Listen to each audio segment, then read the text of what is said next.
90 minutes business, l'invité. Avec nous ce midi, Isabelle Herman, directrice de KFC France. Bonjour. Bonjour. Merci d'être avec nous. Ce midi, Kentucky Fried Chicken, le spécialiste du poulet frit. Ça va bien pour KFC en France. Cette année, 327 magasins. Chiffre d'affaires en croissance de 12% à périmètre constant sur un an. Vous avez, on peut le dire, tourné la page Covid. Écoutez, l'année 2022 a pourtant pas été simple. Elle a été vraiment remplie de défis qui étaient nombreux pour les restaurateurs. Juste pour préciser, donc nous, on a un réseau de franchisés. Oui. Donc on travaille avec une 50aine de franchisés indépendants. Et c'est vrai qu'ils ont dû faire face à beaucoup de challenges, que ce soit la pénurie de main-d'œuvre, la crise énergétique, la hausse des coûts de matières premières. Et dans ce contexte, on va dire, très volatile, on a réalisé une belle performance en termes de chiffre d'affaires, plus 20% de croissance par rapport à l'année précédente, qui est tirée par deux éléments. Un premier qui est l'ouverture de nombreux restaurants, puisqu'on a atteint 25 restaurants, 25 nouveaux établissements sur l'année 2022, qui est un record pour l'enseigne. Et le deuxième effet, c'est une belle dynamique au sein du parc existant, avec un chiffre en croissance de 12%. Vous l'avez dit, hein, une crise succède à une autre. C'est quand même un contexte un peu compliqué pour les commerçants, les restaurateurs d'une façon générale. L'inflation des matières premières, vous en avez parlé, n'a échappé à personne. Ça n'a pas fait baisser forcément le trafic, mais vous avez quand même dû le répercuter sur vos prix. Bien sûr, en fait, évidemment, parce qu'on est sur des niveaux qui sont sans précédent. Oui. Pour vous donner un ordre de grandeur, l'inflation des matières premières est de l'ordre de 25%.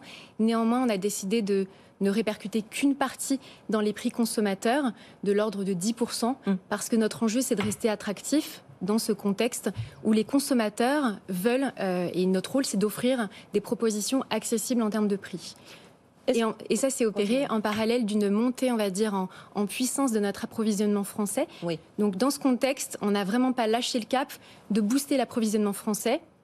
On est passé de 20% à plus de 40% sur l'année 2022. Et on est très fiers parce qu'on a fait de la France notre premier pays fournisseur de poulet. Vous allez continuer cette progression du poulet, notamment sur certains produits qui vient du plus près possible, finalement, du pays? Oui, tout à fait. Nous, on est moteur pour accélérer une transition vers un modèle plus responsable. Et l'approvisionnement français est un de nos chantiers majeurs. On a vraiment eu un bel accomplissement sur 2022 et on compte continuer dans cette voie-là. Comment se répartissent, on parlait tout à l'heure des prix, est-ce que ça a changé un petit peu les mouvements de consommateurs? Est-ce qu'ils viennent plus en boutique? Est-ce qu'ils viennent moins en livraison? Comment ça s'est réparti? Comment ça a évolué sur toute l'année dernière? Disons que le contexte post-Covid a réopéré un équilibrage des canaux de vente. Ce qu'on voit, c'est que nos salles de restaurant accueillent plus de monde que l'année précédente. Elles pèsent aujourd'hui un tiers de nos ventes. Donc elles ont repris un peu des couleurs. Certes, on n'est pas au niveau de pré-Covid. Oui. Néanmoins, donc, on a une belle dynamique.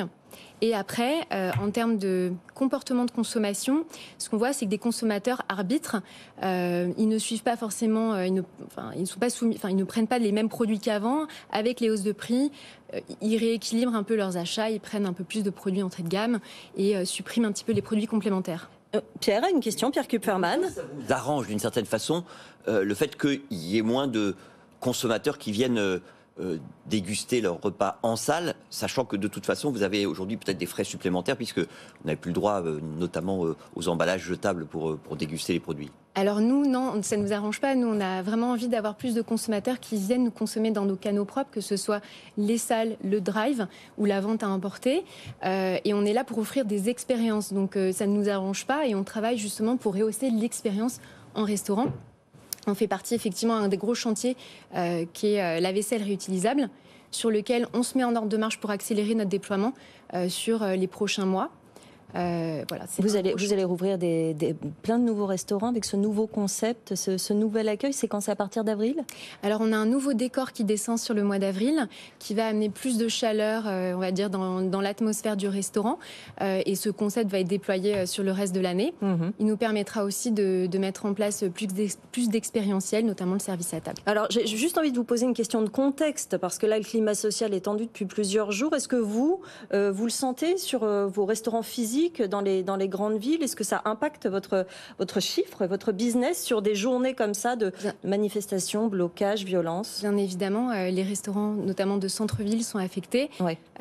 Et c'est un défi de plus auquel doivent faire face nos franchisés et les restaurateurs. Oui.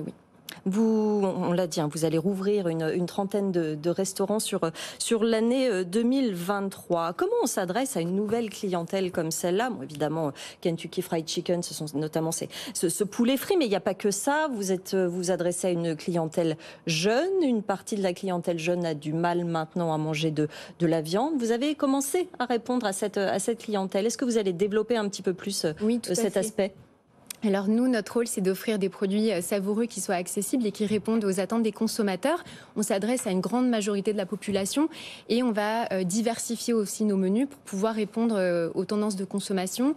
On a récemment lancé un burger végétarien, le Colonel Veggie, qui a été plébiscité par les consommateurs, qui est rentré aussi dans notre gamme permanente.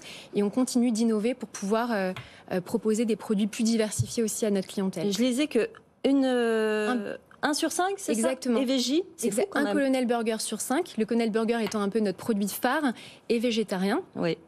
Il a été plébiscité pendant sa phase de lancement en mode édition limitée. Il a réintégré la gamme par la suite. Ah bon, alors on l'a dit, dans les nouveautés de 2023, vous allez accélérer sur la baisse des émissions carbone et notamment justement l'utilisation de la vaisselle non jetable. Vous avez pris un petit peu de retard dans ce domaine, mais en fait finalement, un peu comme tous vos concurrents, c'est quand même compliqué à mettre en place dans tous les restaurants. Vous en êtes où?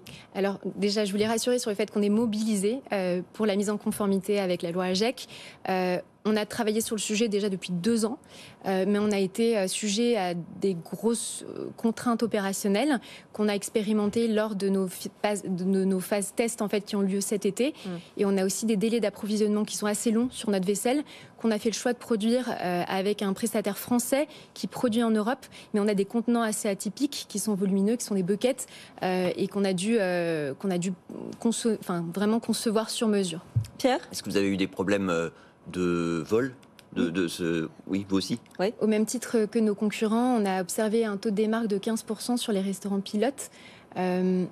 Voilà, donc il y a besoin d'éduquer les consommateurs pour leur faire prendre le pas de la vaisselle réutilisable.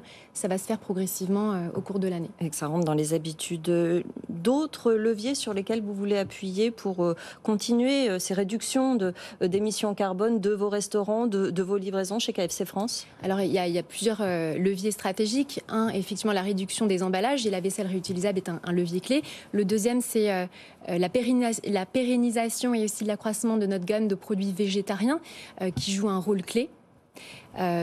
Et ensuite, une réduction des émissions aussi à travers des restaurants qui sont plus verts et sur lesquels on travaille, mais plutôt à un horizon moyen terme. Moyen terme. On voit que vous mettez bien en avant le Nutri-Score des produits que vous vendez.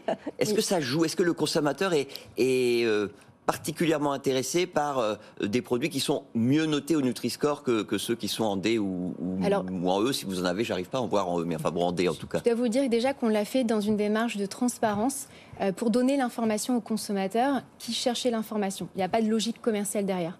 Aujourd'hui, on a 70% de notre gamme qui est Nutri-Score A, B ou C. On a supprimé les produits Nutri-Score E. Après, on ne pilote pas forcément, on ne lit pas ces changements liés au Nutri-Score, mais on se dit que de toute façon, pour être une enseigne responsable, il faut les mettre à disposition parce que les consommateurs recherchent l'information. Mais vous avez retravaillé l'offre pour qu'il y ait davantage de produits qui soient A ou B ou pas? Alors c'est un prisme qu'on utilise pour pouvoir développer des nouveaux produits. On a en l'occurrence réduit par exemple le niveau de sel déjà dans notre panure de produits avec la panure originale et on conçoit nos produits avec le filtre du Nutri-Score dans un enjeu d'offrir plus de produits aussi mieux orientés d'un point de vue nutritionnel.